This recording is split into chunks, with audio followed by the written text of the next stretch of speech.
లవొదికీయ సంఘం. ఈ లవొదికీయ సంఘాన్ని గురించి చూస్తే మీరు వినండి. 3వ అధ్యాయం 14 నుండి 22వ వచనం వరకు ఈ యొక్క 3వ అధ్యాయం పార్ట్లో ద లవొదికీయ చర్చ్, ద లుక్వార్మ్ చర్చ్ అంటే ఏంటి అంటే నులివెచ్చని స్థితిలో ఉన్నటువంటి సంఘం. మీరు వినండి, ఇప్పటి వరకు చూసిన సంఘాలు వేరు, ఈ సంఘం ఎంటైర్లీ డిఫరెంట్. మీకు అర్థమైంది చెప్పిన మాట. ఇది వరకు ఉన్నటువంటి సంఘాలు ఒకలాగా జీవిస్తే ఈ సంఘమును దేవుడి గురించి ప్రస్తావించింది అంత డిఫరెంట్. కొన్ని సంఘాలను చూసి దేవుడు సంతోషించాడు, కొన్ని సంఘాలను చూసి దేవుడు ఏం చేశాడు చెప్పండి, కోప్పడ్డాడు. కానీ ఈ సంఘాన్ని చూసి ఏం చేశాడో దేవుడు తెలుసా మీకు? విసుగు చెందాడు. ఇంకా నో ఐమ్ సిక్ అన్నాడు దేవుడు. ఏమన్నాడు? విసుగు చెందిపోయాడు ఈ సంఘాన్ని. ఎందుకు అంటే ఈ సంఘములో కేవలము చర్చ్ అన్న విధంగా జీవిస్తున్నారు, కానీ నిజంగా చెప్పాలంటే రక్షణ అనేటువంటి దాన్ని రుచి చూసిన సంఘం కానీ కాదు. కాబట్టి ఈ సంఘాన్ని గురించి చూస్తూ దేవుడు ఆయన చేసింది ఏంటి అంటే, మీకు రక్షణ లేకపోయినా ఇంకా మీరు బ్రతుకుతున్నా నేను మీకు ఏం చేస్తున్నాను? అవకాశం ఇస్తున్నాను. అవకాశం ఇచ్చినప్పుడు మీరు చక్కదిద్దుకొని జీవిస్తే దాని తర్వాత ఉండేటువంటి ఫలం ఏంటో నేను చూపిస్తాను అని చెప్పేసి ఈ యొక్క సంఘానికి దేవుడు తెలియజేసినట్టుగా చూస్తాం. కాబట్టి ఈ సంఘం చాలా ఇంట్రెస్ట్గా ఉంటుంది. మీరు చాలా జాగ్రత్తగా వినండి. ఈ లవొదికీయ సంఘం గురించి మనం మాట్లాడినప్పుడు చాలా మట్టికి ఏంటి అంటే దేవుడు తను వాడినటువంటి పదజాలం కానీ ఎక్కడ కూడా మనకు కనబడదు బైబిల్లో. మీరు చూస్తే మీరు చాలా జాగ్రత్తగా వినండి. సువార్తలో యేసుక్రీస్తుని చూసారనుకోండి, ఎలా ఉంటుంది చెప్పండి? సువార్తలో యేసుక్రీస్తుని చూస్తే ఎలా ఉంటాడు? ఆయన ఉమ్మి వేసిన తుడుచుకునే దేవుడు, ఆయన కోపగించుకున్న పక్కకు వెళ్ళిపోయిన దేవుడు, ఆయన ఏ విధంగా ఉన్నా కూడా ప్రేమను జాలిని దయని పంచిన దేవుడు ఆయన. కానీ ప్రకటన గ్రంథానికి వచ్చేసరికి మీరు మార్పును గమనించలేదా? ఎలా ఉంది చెప్పండి? ప్రకటన గ్రంథంలో అసలు ఈయనైనా క్రీస్తు, సువార్తలో చూసిన క్రీస్తు అని అనిపించింది మీకు ఎప్పుడైనా? ఎందుకు? ఇక్కడ దేవుడు కఠినంగా దేవుడు తీర్పు తీర్చడానికి సిద్ధంగా ఉన్నాడు.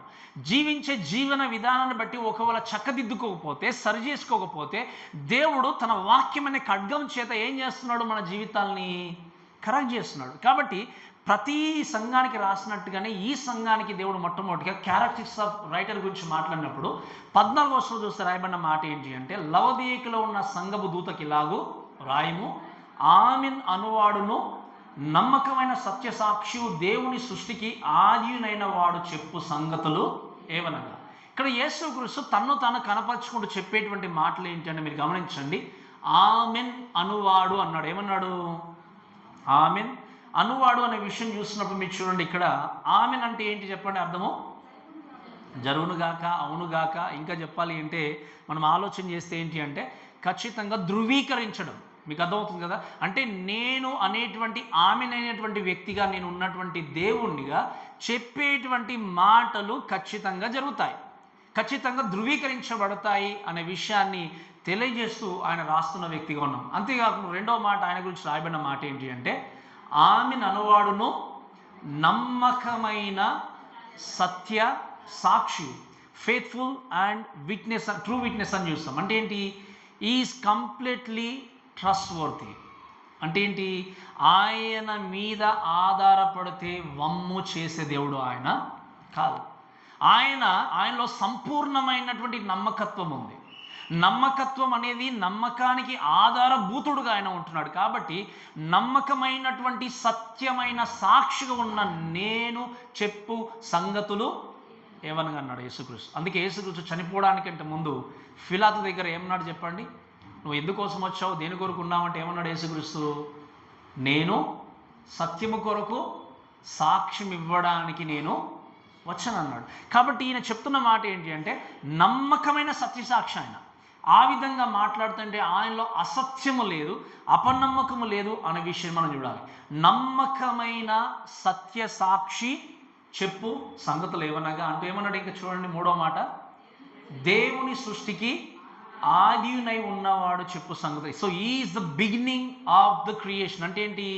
ఈ మాట మీరు కొంచెం అర్థం చేసుకోవాల్సింది ఏంటి అంటే, దేవుడు ఆది అంటే ఏంటి? సృష్టికి ఆది అయిన వాడు అంటే మీరు వినండి, ఆయన సృష్టింపబడిన వ్యక్తి కాదు, కానీ అంటే ఏంటి? ఆయన లేకుండా ఏది కలగలేదు. సృష్టికి ఆరంభం ఎవరు? ఆయనే. సృష్టికి కారణభూతుడు ఆయన.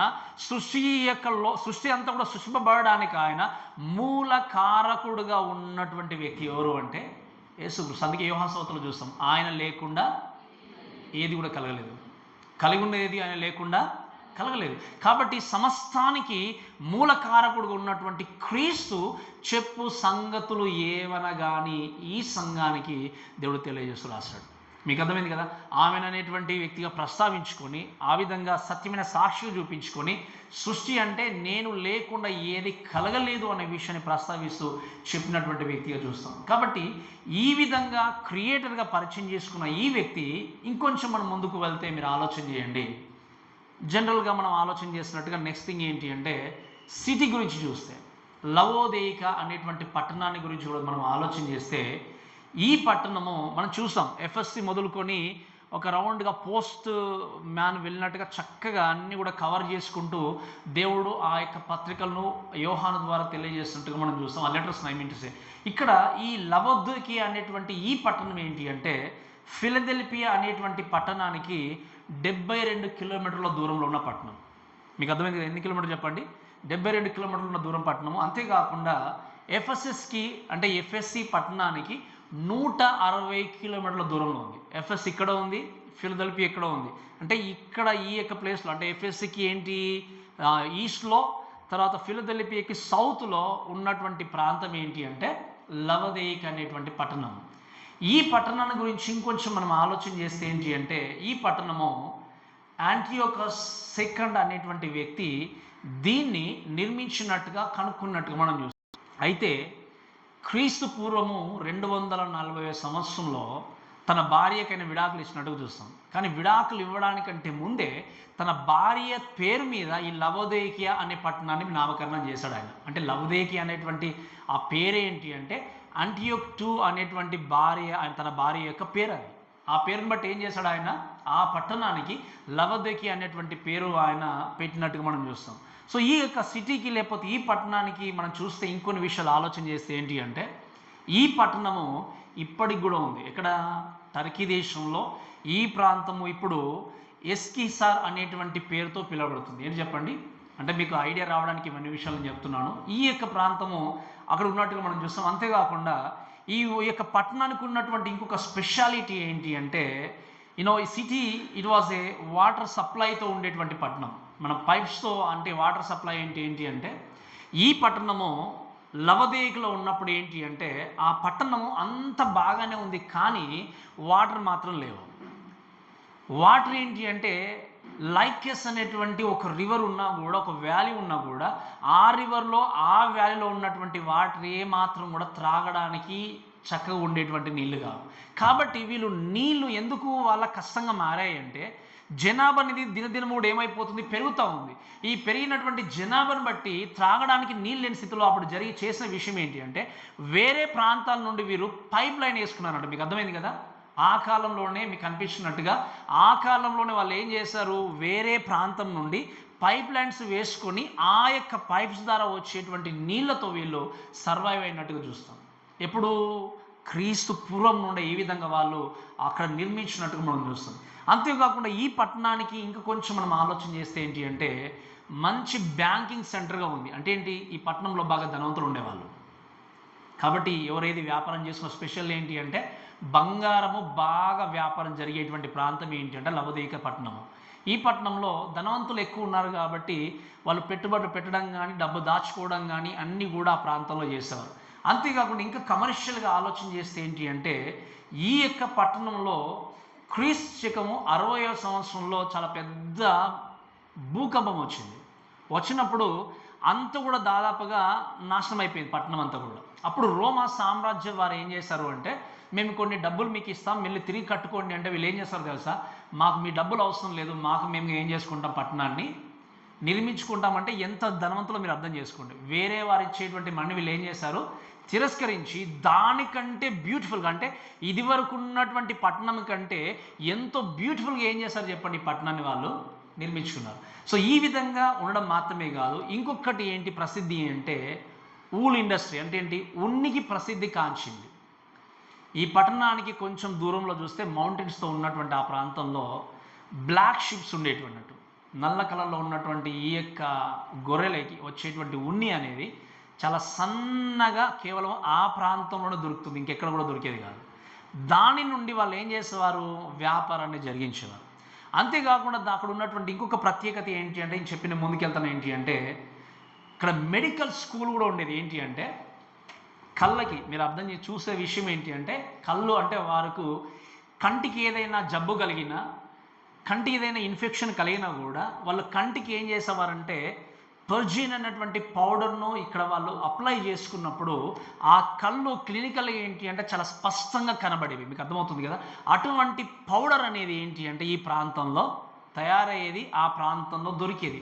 ఆ విధంగా ఎంతో పేరు ప్రఖ్యాతులు కలిగినటువంటి పట్టణముగా ఈ యొక్క పట్టణం ఉంది. అయితే ఇటువంటి ఈ పట్టణంలో సంఘం కూడా ఉంది. ఏ సంఘం చెప్పండి? లవోదికీయ సంఘం.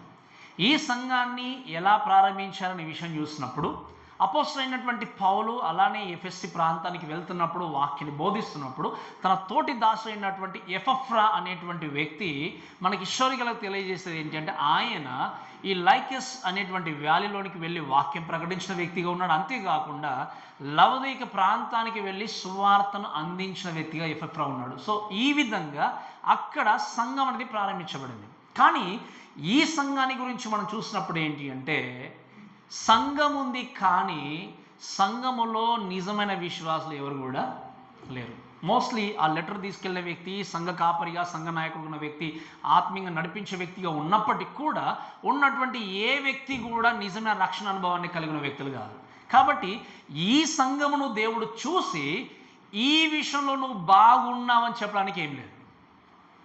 నేను చెప్పినాడు మీకు అర్థమైంది కదా. ఇప్పుడు ప్రతి సంఘంలో కొన్ని చూసినట్టుగా ఈ సంఘాన్ని చూసి నువ్వు దీన్ని బట్టి నిజంగా ప్రశంసిస్తున్నాను చెప్పడానికి ఏం లేదు. కాబట్టి దేవుడు వెంటనే ఏం చేశాడు అంటే కండమ్నేషన్, ఫోర్త్ థింగ్ ఏంటి అంటే కండమ్నేషన్ గురించి మాట్లాడినప్పుడు ఖండిస్తూ కొన్ని మాటలు తెలియజేశాడు.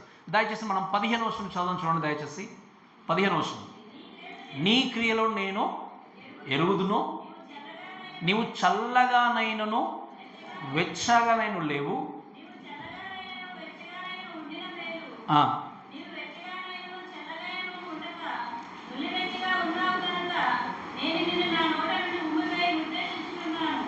రైట్. దేవుని యొక్క వాక్యం చూస్తే ఇక్కడ దయచేసి మీరు గమనించండి.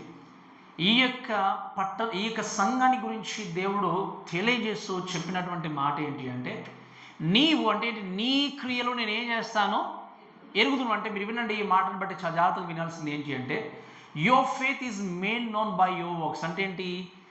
నీవు ఎటువంటి విశ్వాస జీవితాన్ని కలిగి ఉన్నావో అవి క్రియల ద్వారా ఏమవుతాయి చెప్పండి? స్పష్టమవుతాయి. అంతే కదా. అందుకే దేవుడు ఏమన్నాడు? I know your works. మీ యొక్క పనులు, మీ క్రియలు నాకేంటి తెలుసు అని మాట్లాడుతూ దేవుడు చెప్పిన మాట ఏంటి అంటే, నువ్వు చల్లగానైనను వెచ్చగానైనా లేవు. నువ్వేం చేస్తావు? నులివెచ్చగా. అంటే వాక్యం చూస్తే నువ్వు చల్లగా ఉన్నా బాగుండేది, వెచ్చగా ఉండే బాగుండేది. కానీ నువ్వు ఎలా ఉన్నావు? నులివెచ్చగా ఉన్నావు. కాబట్టి నేనేం చేస్తాను? నా నోటి నుండి నిన్ను ఉమ్మి వేస్తా అన్నాడు. సో ఇప్పుడైనా మీరు ఆలోచన చేశారా ఎందుకు దేవుడి పదాలు పెట్టాడు ఇక్కడ, ఎందుకు ఇలా వాడాడు అనే విషయం మనం చూసినప్పుడు దయచేసి దీని గురించి మనం చూస్తే ఏంటంటే, ఈ యొక్క సంఘం అనేది ఏంటి అంటే నులివెచ్చని స్థితిలో ఉంది. ఈ నులివెచ్చని స్థితి గురించి మాట్లాడినప్పుడు మీరు హిస్టారికల్గా చరిత్ర ప్రకారంగా చూస్తే ఏంటి అంటే, ఇక్కడ ఈ యొక్క లవోదికీయ అనేటువంటి పట్టణానికి ఉత్తరమున హైరోపోలిస్ అనేటువంటి ఒక ప్రాంతం ఉంటుంది, ఒక పట్టణం దాదాపుగా 10 కిలోమీటర్ల దూరంలో. ఆ యొక్క పట్టణంలో, ఆ ప్రాంతంలో వేడి నీటి బుగ్గలు ఉండేటివి. ఏంటి చెప్పండి? వేడి నీటి బుగ్గలు, హాట్ స్ప్రింగ్స్ అంటాం మనం. మీకు అర్థమైంది కదా. ఈ వేడి నీటి బుగ్గలు ఉండేవి. ఆ వేడి నీటి బుగ్గలు ఏంటి అంటే అవేంటి అంటే క్లినికల్గా, మెడికల్గా ఆ నీళ్ళను ఒకవేళ తీసుకున్నా కూడా, దాంట్లో ఒకవేళ తీసుకొచ్చి స్నానం చేసినా లేదా వాడుకున్నా కూడా మెడికల్గా వాళ్ళకి ఏంటి అంటే ఒక థెరపీ లాగా పనిచేస్తుంది. మీకు అర్థం చెప్పిన మాట. అంటే ఆ యొక్క నీరు అనేది ఏంటి అంటే ఆరోగ్యానికి చాలా మంచిది అనే విషయం తెలియజేస్తున్నాడు. అలానే సౌత్ భాగంలో చూస్తే ఏంటి అంటే, ఇక్కడ మనము దాదాపుగా ఈ యొక్క పట్టణం నుండి 16 కిలోమీటర్ల దూరంలో కొలసి ప్రాంతం ఉండేది. ఈ కొలసి ప్రాంతంలోనేమో చల్లని నీరు దొరికేది. మీకు అర్థమవుతుంది కదా. హైరోపోలిస్లోనేమో వేడి నీటి బుగ్గలు ఉండేవి.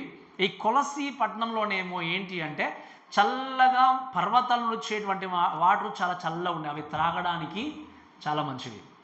మీరు వినండి, నేను కేరళలో ఉన్నప్పుడు మలై టూర్ అనేటి ఒక ప్లేస్ ఉంటుంది కేరళలో. అక్కడ సెయింట్ థామస్ చాపల్ అనేది ఒకటి ఉంటుంది అన్నట్టు, ఒక పెద్ద కొండపైన మౌంటైన్. ఒకరోజు మేము వెళ్దామని చెప్పేసి ఇంకా వెళ్తూ ఉంటే ఇక ఆల్మోస్ట్ ట్రెక్కింగ్ చేసినట్టు 1 అవర్ ఎక్కాము ఆ మౌంటైన్. మేము కరెక్ట్గా ఎగ్జాక్ట్లీ 1 అవర్ ఎక్కాము. అంత పైకి ఉందన్నట్టు, చాలా ఘాట్ రోడ్డు, చాలా కష్టంగా. వెళ్ళిన తర్వాత అక్కడ చూసింది ఏంటి అంటే, ఆ కొండపైన ఒక చిన్న చర్చ్ ఉంది, ఒక క్రాస్ ఉంది, తర్వాత అలానే అక్కడ చిన్న ఒక బావి ఉంది. ఆ బావిలో అక్కడ రాసి పెట్టిన బోర్డు ఏంటి అంటే, ఈ నీరు త్రాగితే మీరు ఆరోగ్యంగా ఉంటారని రాయబడింది.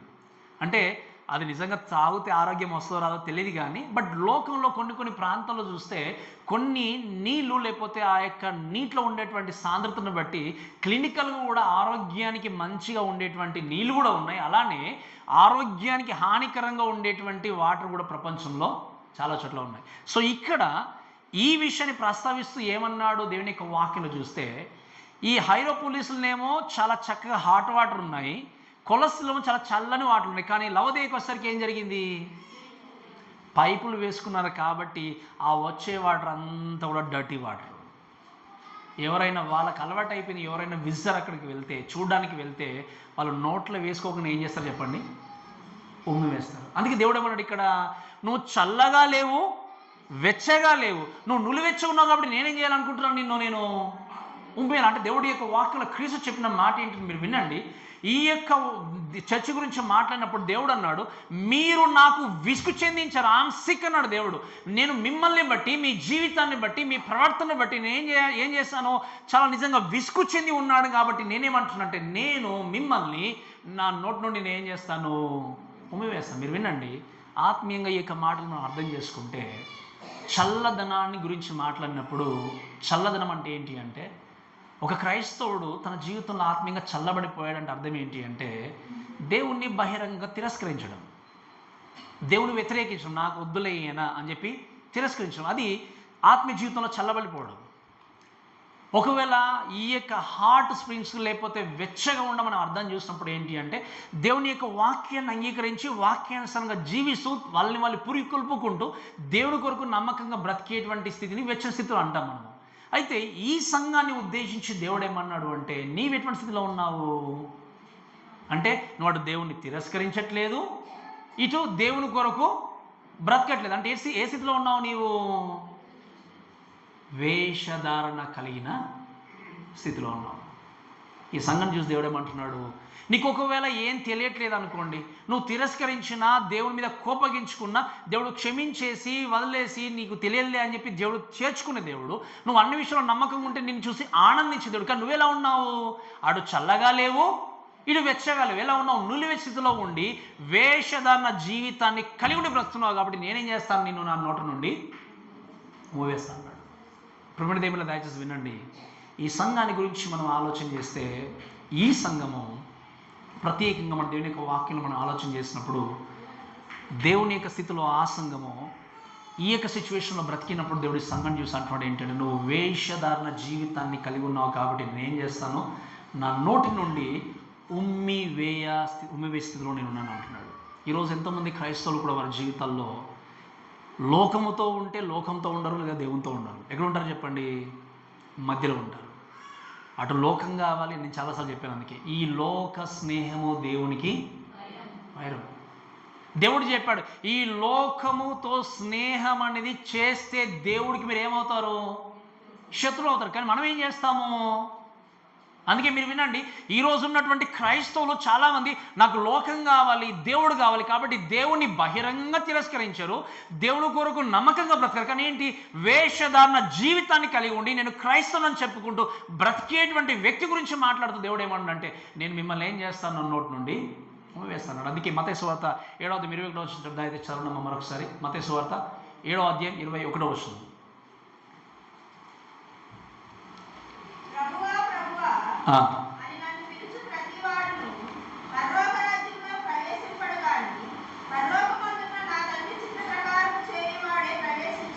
ఇక్కడ ఏమన్నా ప్రభువా ప్రభు అని పిలిచే ప్రతి వాడు కూడా పరలోక రాజ్యంలో ప్రవేశించడు. కానీ ఎవరి చిత్త ప్రకారం చెప్పండి, దేవుని చిత్త ప్రకారము చేసే దేవుడు ప్రవేశిస్తాడు. తర్వాత ఏమని రాయబడిందమ్మా,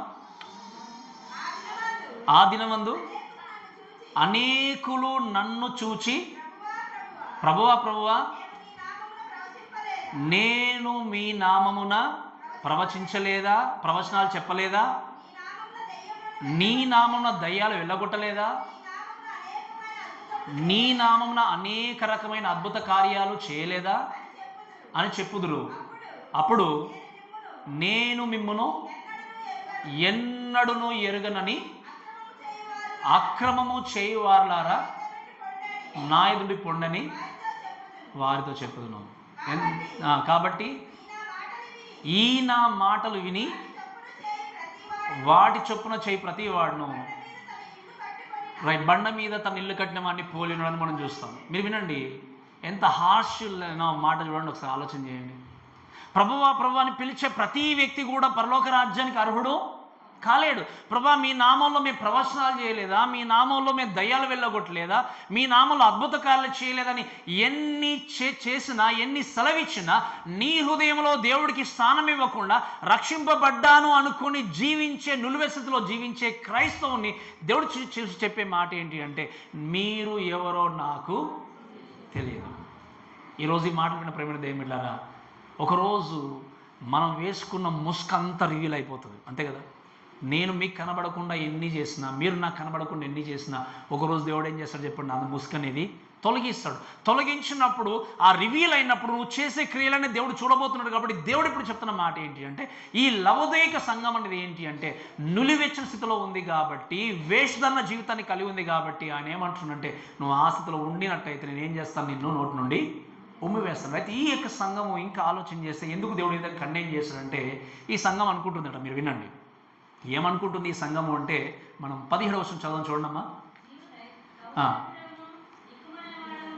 చివరి లైన్లో చూస్తే ఈ యొక్క సంఘం అనుకునేది ఏంటి అంటే, నేను ధనవంతుడను, ఇంకేం చెప్పండి, ధనవృద్ధి చేసి ఉన్నాను, నాకేమీ కొదువలేదని.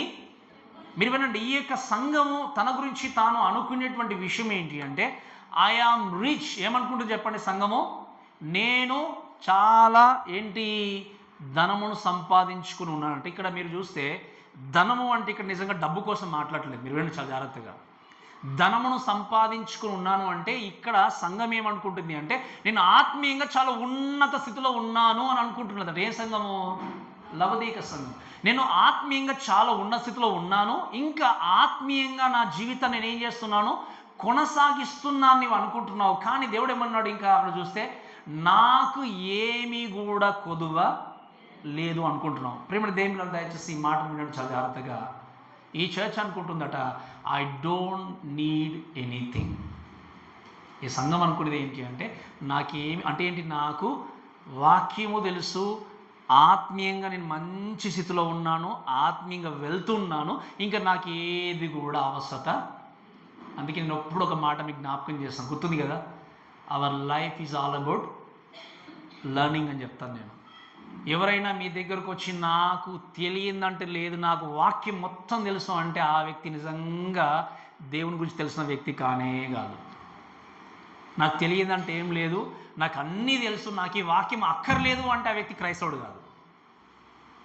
ఆది కాండ ప్రకటన వరకు ప్రతి మాట మనకు కావాలి, ప్రతి వాక్య భావం మనకు కావాలి. ఒక వాక్యము ఒక్కరికి ఒక వాక్య భావం, స్త్రీలకు వాక్య భావం, పురుషులకు అనలేదు. ప్రతి వాక్య భాగాన్ని దేవుడు ఎందుకు లిఖించి పెట్టాడు చెప్పండి, మనము దేవుని సన్నిధిలో మన జీవితాన్ని సరి చేసుకుంటూ జీవించడానికి. కొన్ని సందర్భాలు మీరు ఆలోచన చేశారా, ఎందుకు దేవుడు లోతు తన యొక్క కూతుర్ల గురించి పెట్టాల్సి వచ్చింది,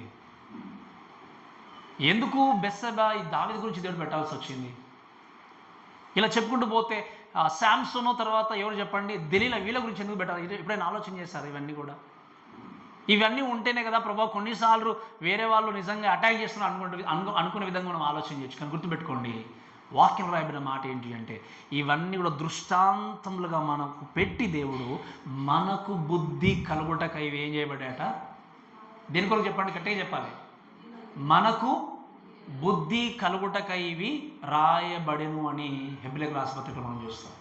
అంటే ఈ యొక్క స్థితిలో ఉన్నప్పుడు నీ జీవితాన్ని సరి చేసుకుంటూ, ఈ యొక్క పత్రికలో లేదా ఈ పుస్తకంలో ఉన్నప్పుడు నా జీవితాన్ని ఏ విధంగా నేను సరి చేసుకోవాలి, ఏ విధంగా బ్రతకాలి అని మన జీవితాన్ని చక్కదిద్దుకుని వెళ్ళాలి. అందుకే వాక్యంలో గమనిస్తే ఇక్కడ ఈ యొక్క సంఘం అనుకుంటుంది ఏంటి అంటే, నాకేం కుదవలేదు, ఐ నో ఎవ్రీథింగ్ అనుకుంటున్నారు.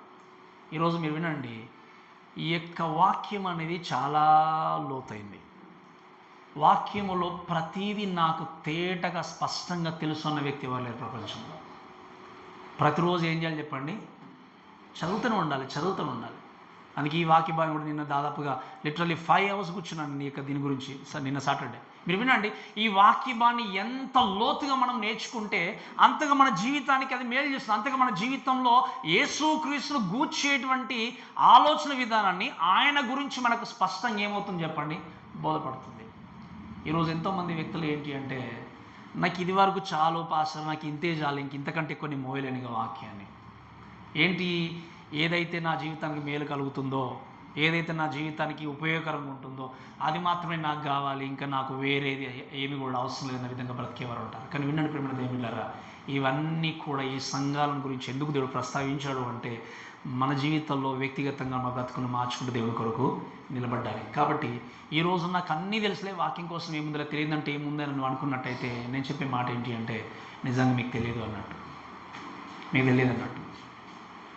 తెలుసుకోవడానికి ప్రయత్నం చేస్తూ చివరి వరకు మనం ఏం చేయాలి? వాక్యాన్ని నేర్చుకుంటూనే ఉండాలి. ఇంకా ఈ సంఘము ఏమనుకుంది చెప్పండి? నేను ఆత్మీయంగా ఉన్నత స్థితిలో ఉన్నాను, అంతేకాకుండా ఆత్మీయంగా కొనసాగుతున్నాను, అంతేగా నాకు ఇంకా కొదువుగుంది ఏం లేదనుకుంటే, అప్పుడు దేవుడు అన్నాడు, ఏమన్నాడు? నీ క్రియలు నాకు తెలుసు అని ఏమన్నాడు చెప్పండి? చదవండి ఇప్పుడు 17వ వచనము. నీవు దౌర్భాగ్యుడవును, దిక్కుమాలిన వాడవును, దరిద్రుడు, గుడ్డివాడవును, దిగంబరుడవి ఉన్నావని. ఈ విషయాలు ఎవరికి తెలుసు? ఏ రోజు నువ్వు నిజంగా ఆత్మీయంగా ఉన్నావని నువ్వు అనుకుంటున్నావేమో, బయటకు తెలియజేస్తున్నావేమో, నేను ప్రార్థన పరుణ్ణి, ఆత్మీయంగా ఉన్న వ్యక్తి, నాకు రక్షణ ఉందని నువ్వు ఒకవేళ అనుకుంటున్నావేమో. బట్ దేవుడు తెలుసు నువ్వు ఏ స్థితిలో ఉన్నావన్నది. ఈరోజు ఈ యొక్క సంఘము కూడా ఏమనుకుంది? నాకు ఆత్మీయంగా ఉన్నాను, అన్ని బాగున్నా, నాకు ఏది తక్కువ. కానీ దేవుడు ఏమన్నాడు? నువ్వు దౌర్భాగ్యుడవి, నువ్వు దిక్కుమాలినవాడు. అంటే ఏంటి? నీకు ఎవరు లేరు. ఇంకేమన్నాడు చెప్పండి? నువ్వు గుడ్డివాడు అంటే నువ్వు చూడలేని స్థితిలో ఉన్నావు, దిగంబరుడుగా ఉన్నావు, ఆత్మీయంగా ఎదగలేని స్థితిలో ఉన్నావు. ఉన్నటువంటి స్థితిలో ఉన్నావని ఎరగకుండా ఏం చేస్తున్నావు నీవు? నేను చక్కగా ఉన్నాను అనుకుంటున్నావు. నువ్వు వేషధారణ జీవితాన్ని కలిగి ఉన్నావు అంటే. ఈరోజు ఈ మాటలు విన్న ప్రేమ దేవుని దయచేసి వినండి.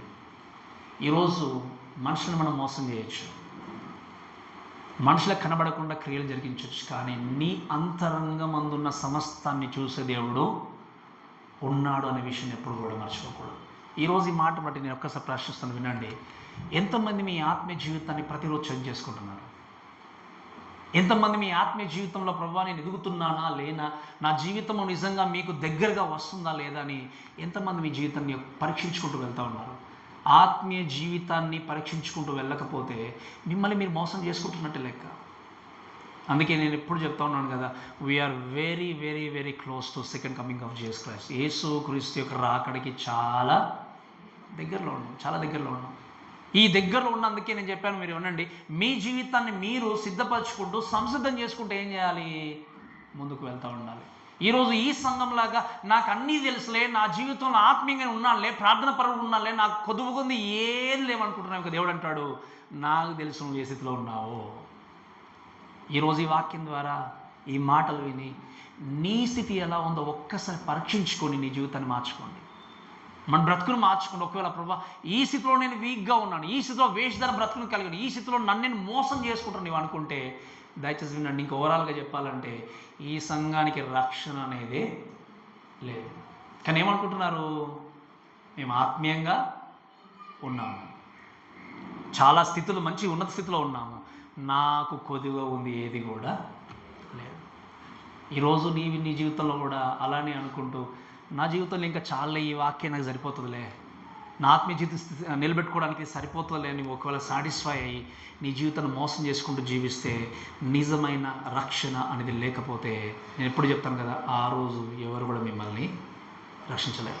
సో ఈ విధంగా ఈ చర్చ్ ఉన్నప్పుడు ఇంక మీరు చూడండి, తర్వాత దేవుడు ఈ యొక్క సంఘానికి నెక్స్ట్ థింగ్ ఏంటంటే కమాండ్, అంటే ఒక ఆజ్ఞ ఇచ్చాడు. సరే, మీరు ఈ స్థితిలో ఉన్నారు, మీ బ్రతికి ఇలా ఉంది, మీ జీవితంలో ఉంది, కాబట్టి మీరు ఎలా జీవించాలి, ఎలా మీరు బ్రతకాలి, అంటే మీకు కావాల్సింది ఏంటి ఇప్పుడు అనే విషయాన్ని ప్రస్తావిస్తూ 18వ వచనం చదవడం చూడండి దయచేసి.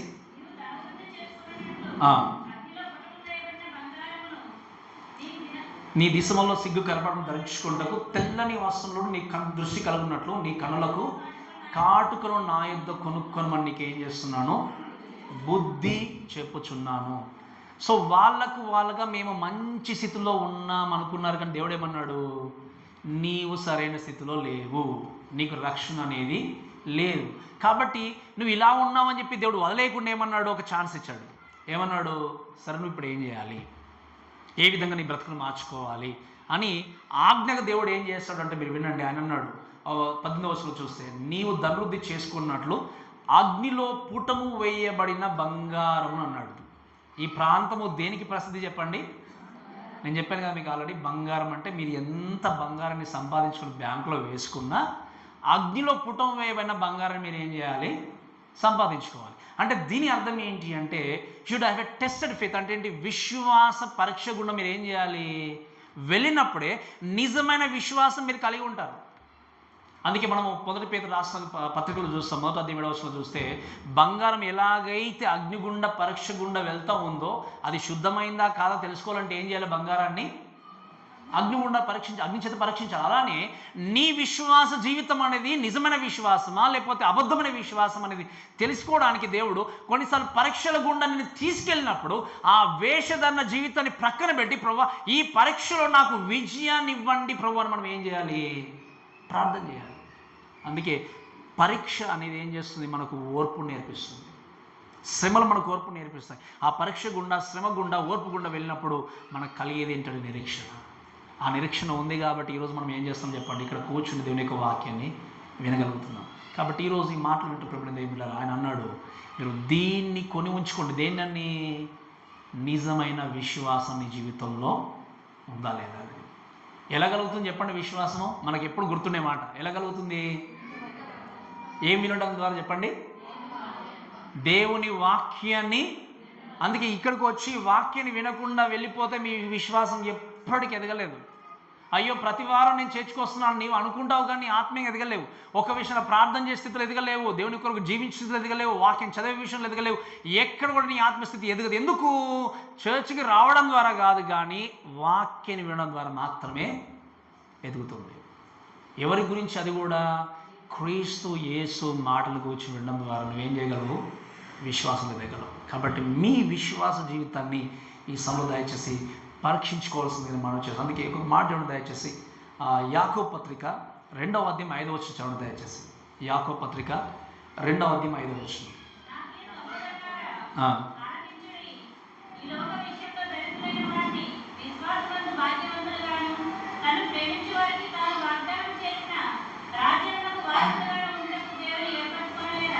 ఎందుకు ఏర్పరచుకున్నాడు చెప్పండి దేవుడు? ఎందుకట?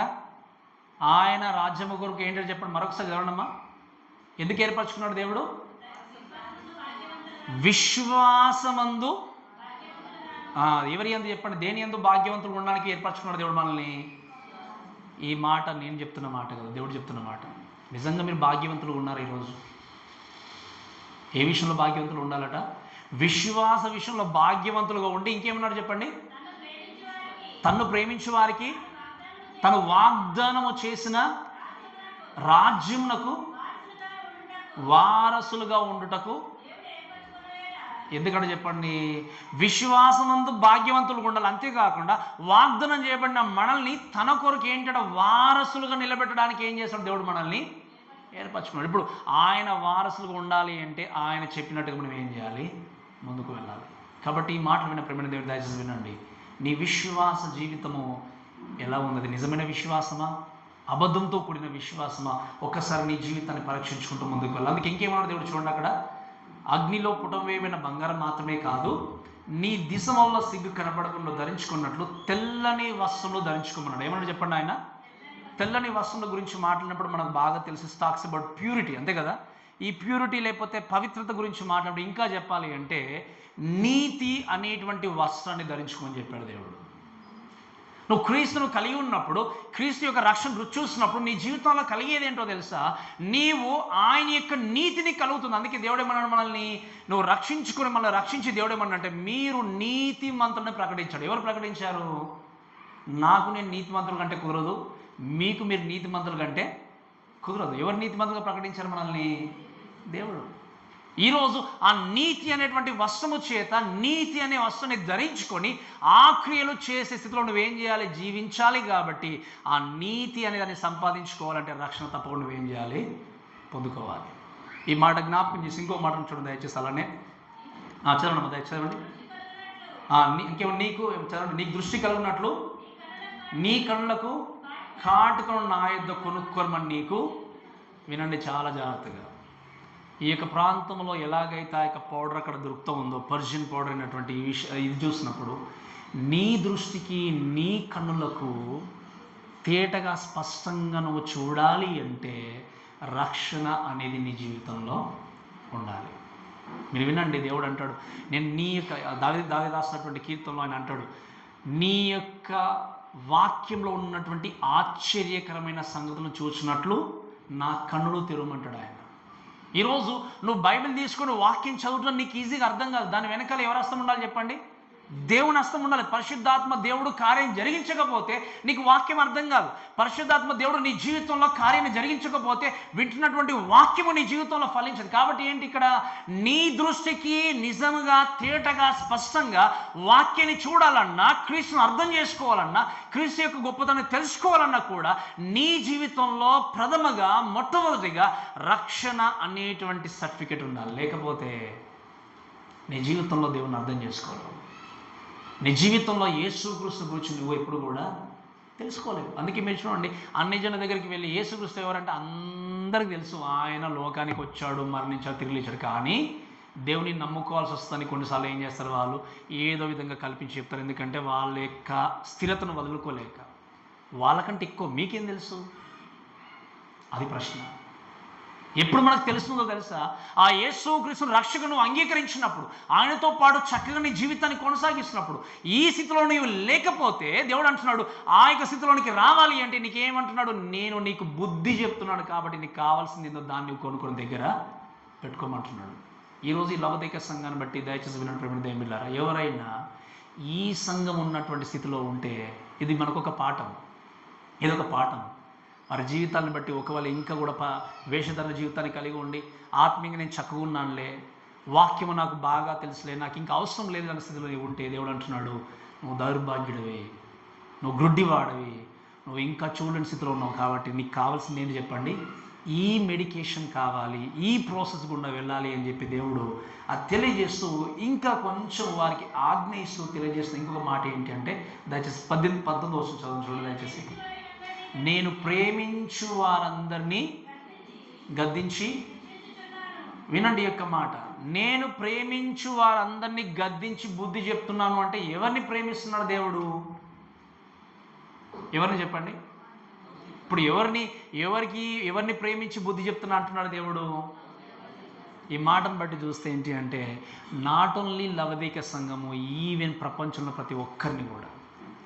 కేవలం దేవుడు ప్రేమించింది క్రైస్తవునేనా? 3వ అధ్యాయం 16వ వచనంలో రాయబడిన మాట ఏంటి చెప్పండి? యోహాను సువార్త 3వ అధ్యాయం 16వ వచనం. దేవుడు లోకమును అంటే ఏంటి? లోకమును ప్రేమించినటువంటి వ్యక్తి. ఈ సంఘము క్రైస్తవులు ఉన్నారు కానీ చెప్పాలంటే కన్సిడర్ చేసింది అన్యులే. ఇంకా చెప్పాలంటే ఎందుకు? రక్షణ అనేది లేదు, వేషధారణ స్థితిలో ఉన్నారు. కాబట్టి నేను ప్రేమించే వ్యక్తిని ఏం చేస్తాను? నేను గద్దించి శిక్షిస్తున్నాను గనక నీవు ఆసక్తి కలిగి ఏం చేయని చెప్పు. నువ్వు ఎంత నిజంగా ఒక్కసారి ఆలోచన చేయని మాట. కొన్నిసార్లు మనం వాక్యం వింటున్నప్పుడు కొన్ని మాటలు, ఇప్పుడు యేసుక్రీస్తు చెప్పినట్టుగా నువ్వు దౌర్భాగ్యుడివి, దిక్కుమాలినవాడి మాటలు చెప్పినప్పుడు ఆ బైబిల్లో లేక ఒకవేళ ఏదైనా ఒక సేవకుడు అలా చెప్పారు అనుకోండి, ఏమనుకునేవారు? ఇంకా ఏమనుకున్నారు చెప్పండి? ఇంత హార్ష్గా మమ్మల్ని మాకు చెప్తారు అనుకునేవారు. మీరు వినండి, కొన్ని సందర్భాల్లో కఠినమైనటువంటి వాక్య భాగాలు మనం విన్నప్పుడు మన హృదయం నొచ్చుకొని నిజంగా ఎంతో బాధతో ఉంటే, ఒకవేళ ఇక్కడ ఈ స్థితిలో మీరు ఉన్నట్టయితే మీ బ్రతుకును మార్చుకోకుండా రేపు దేవుడు తీర్పు దశ దగ్గర నిలబడ్డారనుకోండి, ఎలా ఉంటుంది పరిస్థితి? ఒక్కసారి ఊహించుకోండి. ఇదే కఠినంగా ఉంటే మరి రేపు అది ఎలా ఉంటుంది చెప్పండి? అందుకే ఈ కఠినమైనటువంటి హెచ్చరికలు తీసుకొని బ్రతుకును మార్చుకుంటే అక్కడ ఏం చేస్తాం? మనము దేవునితో పాటు చక్కగా నిలబడతాం. ఈరోజు మాటలు వినండి, దేవుడు అంటున్నాడు, నిన్ను ప్రేమిస్తున్నాడు కాబట్టి నేను ఏం చేస్తున్నాడు? దేవుడు గద్దిస్తున్నాడు. అందుకే నేను చాలాసార్లు ఎగ్జాంపుల్ చెప్పాను. వేరే పిల్లల్ని గద్దించినట్టుగా మా పిల్లల్ని గద్దించినట్టుగా వేరే పిల్లల్ని గద్దించిన ఎందుకు చెప్పండి? అలా అని చెప్పి గద్దించినా, ఒకవేళ స్టిక్ తీసుకుని వాళ్ళని మనం ఆ స్టిక్తోని ట్రై చేసిన అన్నీ చేసినా కూడా వాళ్ళు నశించిపోవాలి, నాశనం కావాలని తల్లిదండ్రులు అనుకుంటారా? ఎందుకు శిక్షిస్తారు చెప్పండి? ఎందుకు? మీరు స్టిక్ తీసుకొని మీ పిల్లల్ని శిక్షించినట్టుగా పక్కవారి పిల్లల్ని శిక్షించండి ఒకసారి, ఏమవుతుంది? నువ్వెవరికి మాకు చెప్పడానికి అంటారు.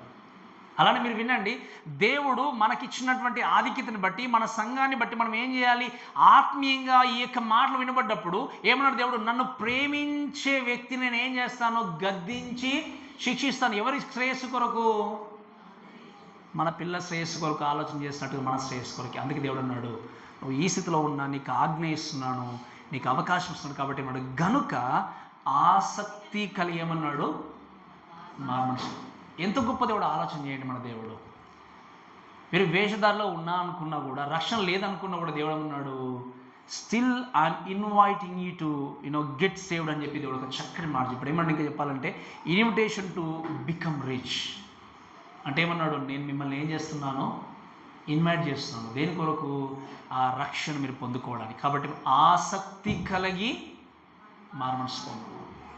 ఈరోజు దేవుడు మనందరికీ, మీరు వినండి, వాక్యము తెలిసిన వ్యక్తికి ఒకవేళ ఇంకా ఆత్మీయంగా దిగజారిపోతే అవకాశం ఇస్తున్నాడు. రక్షణ లేకపోతే మీకు ఇంకా దేవుడు ఏం చేస్తున్నాడు? ఒక అవకాశం ఇస్తున్నాడు. ఇప్పుడు మనం చక్కని పాట పాడుకున్నాం, ఈ జీవితము విలువైంది, అందరూ వెళ్ళాల్సిన విధంగా మనం వెళ్ళిపోవాల్సినవి. కానీ వెళ్ళిపోవడానికంటే ముందు రక్షణ నీ జీవితంలో లేకపోతే నరకం నుండి ఎవరు కూడా మిమ్మల్ని తప్పించలేరు. ఏ వ్యక్తి తప్పించలేరు. అయ్యో దేవా, ఎందుకు నేను బ్రతుకున్నప్పుడు వినలేకపోయానని మీరు ఎంత ప్రాధేయపడినా, ఎంత దేవుని దగ్గర మొరపెట్టుకున్నా, దేవుడు అంటాడు, నీవెవరో నాకు తెలియదు. ఈరోజు ఈ మాటలు విన్న ప్రేమ దేవుడు అంటున్నాడు ఏంటంటే, ఒక ఇన్విటేషన్ ఇస్తున్నాడు. ఏంటి అంటే, you just repent your self. దేవుడు అంటున్నాడు, చక్కగా నీవు ఆసక్తి కలిగి ఏమన్నాడు చెప్పండి? మారు మనస్సు పొందన్నాడు. ఒక మాట వినండి, there is no salvation without repentance. పశ్చాత్తాపము, మారు మనసు లేకుండా రక్షణ అనేది లేదు. ఈరోజు నువ్వు పశ్చాత్తాపడకుండా నాకు రక్షణ ఉంది అంటే నువ్వు అబద్ధంలో ఉన్నట్టు లెక్క. పశ్చాత్తాపము లేకుండా నువ్వు రక్షణలో ఉన్నావు అనుకుంటే నిన్ను మోసం చేసుకున్నట్టు లెక్క. అందుకే నేను ఎప్పుడు ప్రతిసారి ప్రశ్నించేది ఏంటి, ప్రతిసారి నేను క్వశ్చన్ చేసేది ఏంటి అంటే, నీ జీవితంలో ఏ క్షణాన దేవుడు పిలుచుకున్నా, ఆయన వచ్చినా, నేను ప్రభు వస్తున్నాను, ఎదుర్కొంటానన్నటువంటి హ్యాపీనెస్తో నీవు ఉన్నప్పుడే నీ జీవితంలో రక్షణ అనేది ఉన్నట్టు. ఈరోజు దేవుడు ఈ సంఘాల ద్వారా మనతో మాట్లాడుతూ ఉన్నాడు, మనకు నేర్పిస్తూ ఉన్నాడు. నిజమైన పశ్చాత్తాపం లేకపోతే రక్షణ అనేది లేదు. కాబట్టి దేవుడు వ్యక్తిగతంగా మిమ్మల్ని పిలుస్తున్నాడు. అందుకే దేవుడు ఇక్కడ సింగులర్ వర్డ్ వాడాడు. మీరు చూసారు కదా, అక్కడ నీవు అన్నాడా, మీరు అన్నాడా? సంఘం గురించి రాశాడు. కానీ ఏమన్నాడు ఆయన?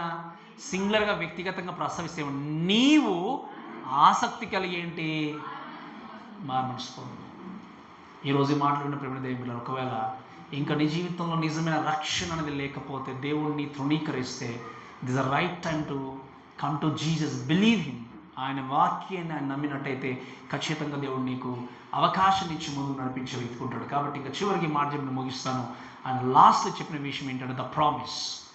నువ్వు నిజంగా నా మాట అంగీకరిస్తే, నా ఆజ్ఞకు లోబడితే, నేనేం చేస్తాను? నీకు వాగ్దానంతో కూడినటువంటి విషయాల్లో నేను పాల్పంపులు పొందుకునే విధంగా చేస్తానని చెప్పి ఏమన్నటువంటి 20వ వచనంలో, ఇదిగో నేను తలుపు వద్ద నిలిచుండి తట్టుచున్నాను. Right, still is continues. Verse 20 కంటిన్యూగా ఇంక ఇన్విటేషన్ ఇస్తున్నాడు. ఏమన్నాడు? ఇదిగో నేను తలుపు వద్ద నిలిచుండి తట్టుచున్నాను. ఎవడైనా నా స్వరం విని తలుపు తీసినట్టయితే నేను అతని యొద్దకు వచ్చి అతనితో నేనును, నాతో కూడా అతడు ఏం చేస్తాడు? ఎంత గొప్ప ఇన్విటేషన్ ఆలోచన చేయండి. దేవుడు మనందరికీ తెలుసు, ఇది హృదయం అనే డోరు అనుకుంటాం చాలాసార్లు. అఫ్కోర్స్ అదైనా కూడా, బట్ ఇంకా కొంచెం లోతుగా ఆలోచన చేస్తే సంఘం అనేటువంటి డోర్ను దేవుడు నాక్ చేస్తున్నాడు. ఏ సంఘాన్ని నాక్ చేస్తున్నాడు ఇప్పుడు చెప్పండి? ఇక్కడ దేవుడు లవోదికయ సంఘాన్ని. ఆయన అన్నాడు, మీరు నా స్వరంను వింటే, మీకు అర్థమైంది కదా, నా స్వరాన్ని వింటే ఏమన్నాడు దేవుడు? మీరు తలుపు తీసినట్టయితే నేను మీ దగ్గరికి వచ్చి ఏం చేస్తాను నేను? So Jesus wants to come and settle in your heart. Jesus wants to come and settle in the church. ఆ సంఘం అనేటువంటి దేవాలయంలోనికి, హృదయంలోనికి దేవుడు వచ్చి సహవాసం చేయాలి. అందుకే వాక్యం చూస్తే, నేనును అతడు కలిసి భోజనం చేస్తాడు అంటే ఏ భోజనం చెప్పండి? ఏ భోజనం అనుకుంటున్నారు? లాస్ట్ టైం మన పిక్నిక్లో వేసిన భోజనం అనుకుంటున్నారా? ఏ భోజనం చెప్పండి? దేవుడు చెప్పేది ఏంటి, అర్థం ఏంటి అంటే, I want to have a fellowship with you. దేవుడు, నేను మీతో ఏం చేయాలి? సహవాసం చేయాలి. మీరు నాతో సహవాసం చేయాలి. దేవుడు అంటే ఏంటి? దేవుడు మీరు ఓపెన్ చేస్తే డోర్, నేనేం చేస్తాను? మీ దగ్గరకు వచ్చి నేను మీతో సహవాసం చేస్తానని చెప్పి ఇంక ప్రామిస్ ఏమన్నట్టు అక్కడ, నేను జయించి నా తండ్రితో కూడా ఆయన సింహాసనం ముందు కూర్చి ఉన్న ప్రకారము జయించు వాడిని నాతో కూడా నా సింహాసనం ముందు ఏం చేస్తాను? What a wonderful promise. ఆలోచన చేయండి. వీళ్ళకి రక్షణ లేకపోయినా దేవుడు ఏమన్నాడు? డోర్ ఓపెన్ చేయండి, మీకు నేను మార్గం చూపిస్తున్నాను, మీరు అంగీకరించి బిలీవ్ చేస్తే ఏమన్నాడు దేవుడు? మీరు నాతో పాటు సింహాసనం మీద కూర్చుండి ఏం చేస్తారు చెప్పండి? అంటే దేవుని యొక్క ప్రక్కన కూర్చుంటే మనకు కాదు, కానీ దేవుడు చెప్పే మాట ఏంటి అంటే, మీరు సింహాసనం మీద ఆసీనులై ఉంటారు అంటే అర్థం ఏంటి అంటే, మీరు నాతో పాటు లోకానికి మీరు ఏం చేస్తారు? తీర్పు తీరుస్తారు. మనం ఎవరికి తీర్పు తీర్చబోతున్నాం చెప్పండి? ఎవరికి? లోకం అంటే చెప్పండి, ఎవరికి చెప్పండి తెలుసుంటే? సాతాను యొక్క దూతలకి మనం ఏం చేయబోతున్నాం చెప్పండి? ఈరోజు మీరు చాలా జాగ్రత్త, మన అందరము కూడా యేసుక్రీస్తుతో పాటు వచ్చినప్పుడు సాతాను యొక్క దూతలు అంటే పడిపోయిన దూతలకు తీర్పు తీస్తామట. మనకు అసలు అర్హత ఉందా? నిజంగా ఆలోచన చేయండి. ఈరోజు సాతాను అంటే భయపడే స్థితిలో ఉన్నారు చాలామంది, కానీ దేవుడు ఏం చెప్పాడు? నీకు ఎటువంటి ఆధిక్యత ఇవ్వబోతున్నాడు చెప్పండి? వాని దూతలకు కూడా నీవు తీర్పు తీర్చడానికి దేవుడు నిన్ను ఏం చేస్తున్నాడు? సింహాసనం కూర్చుని పెట్టి పరిపాలన చేసే అధికారాన్ని దేవుడు నీకు ఇస్తున్నాడు. ఎంత గొప్ప భాగ్యం, ఆలోచన చేయండి. A wonderful day. దాని గురించి నువ్వు ఆలోచన చేసుకుంటూ వినండి. ఆయన అంటూ ఇంకా చివరిగా ఈ మాట చెప్పి ముగిస్తాను చూడండి. అందుకే కూర్చుని ఇచ్చేది నువ్వు సంఘంలోతో ఆత్మ చెప్పుచున్న మాట చెవులు గలవాడు. కాబట్టి చెవులు ఉన్న వ్యక్తి దీన్ని స్పష్టంగా విని గుర్తుంచుకోవాల్సింది ఏంటి అంటే, దేవుడు మనకి ఇవ్వబోయే ఆనందము అనే విషయాన్ని గుర్తుపెట్టుకొని దేవుని కొరకు జీవించే వ్యక్తి ఉన్నాయి. కాబట్టి ఈ లవోదికయ సంఘం ద్వారా మనం నేర్చుకున్న విషయం చూసినప్పుడు ఏంటి అంటే, ఈ సంఘము దేవుడు చూసినప్పుడు చాలా విసుగు చెందాడు. చాలా బాధ కంటే ఇంకా ఘోరమైన స్థితి ఏంటి అంటే, అసలు ఏంటి సంఘం స్థితిలో ఉన్నా కూడా దేవుడు, నువ్వు ఇలా ఉన్నావు అనుకుంటున్నావు, ఆత్మీయంగా ఉన్నావు అనుకుంటున్నావు, కానీ నువ్వు ఈ స్థితిలో ఉన్నావు, నీ యొక్క సిచ్యువేషన్ ఇది. కాబట్టి ఏమన్నాడు దేవుడు? ఇదిగో నీకు సొల్యూషన్ చూపిస్తున్నాడు. ఆ సొల్యూషన్ చూపించినప్పుడు దాని ప్రకారంగా నువ్వు ఒకవేళ దాన్ని తెలుసుకుని దాని ప్రకారంగా ప్రవర్తిస్తే, మారు మనసు పొందుకుంటే, నువ్వు ఒకవేళ నీ జీవితాన్ని చక్కదిద్దుకుంటే, పశ్చాత్తాపడితే ఏమన్నాడు దేవుడు? ఇదిగో నేను నీకు ఏం చేస్తాను? నీతో పాటు కలిసి నేను ఫెలోషిప్ కలిగి ఉండి నీతో పాటు జీవిస్తూ నాతో పాటు సింహాసనం కూర్చొని పెట్టుకుని ఏం చేస్తావు? లోకంలో పరిపాలన చేసి లోకంలో తీర్పు తీర్చే వ్యక్తిగా ఉంటావు. ఎంత గొప్ప భాగ్యం, ఆలోచన చేయండి. ఈరోజు రక్షింపబడే వ్యక్తిగా ఉంటే మీరు గమనించండి, యేసుక్రీస్తు మధ్య ఆకాశానికి వచ్చినప్పుడు ఆయన దగ్గరికి మనం ఎత్తబడ్డ వ్యక్తులంగా ఆయనతో పాటు 7 years తర్వాత లోకానికి వచ్చి ఆయనతో పాటు మనం పరిపాలన చేయబోతున్నాం.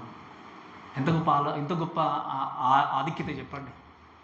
ఈ లోకంలో మనం అందుకే ఎన్నో విధాలుగా లోకంలో ఒక కుర్చీ కోసం ప్రాకులాడతారు. మన లోకంలో చూస్తే ఆ కుర్చీలు అన్నీ కూడా ఏంటి చెప్పండి? టెంపరీ. కానీ దేవుడు ఇవ్వబోయేటువంటి అధికారము, ఆ యొక్క కుర్చీ అనేది పర్మనెంట్. అది కొద్ది కాలం ఉండబోయేది కాదు. నాకు వారసులుగా అంటే అది పర్మనెంట్గా దేవునికి వారసత్వాన్ని ఇచ్చాడు. ఇంకా ఈరోజు వారసులుగా మనం బ్రతికితే లోకంలో బ్రతికినంత వరకే వారసులు, తర్వాత వెళ్ళిపోతుంది. కానీ దేవుడు ఏమన్నాడు?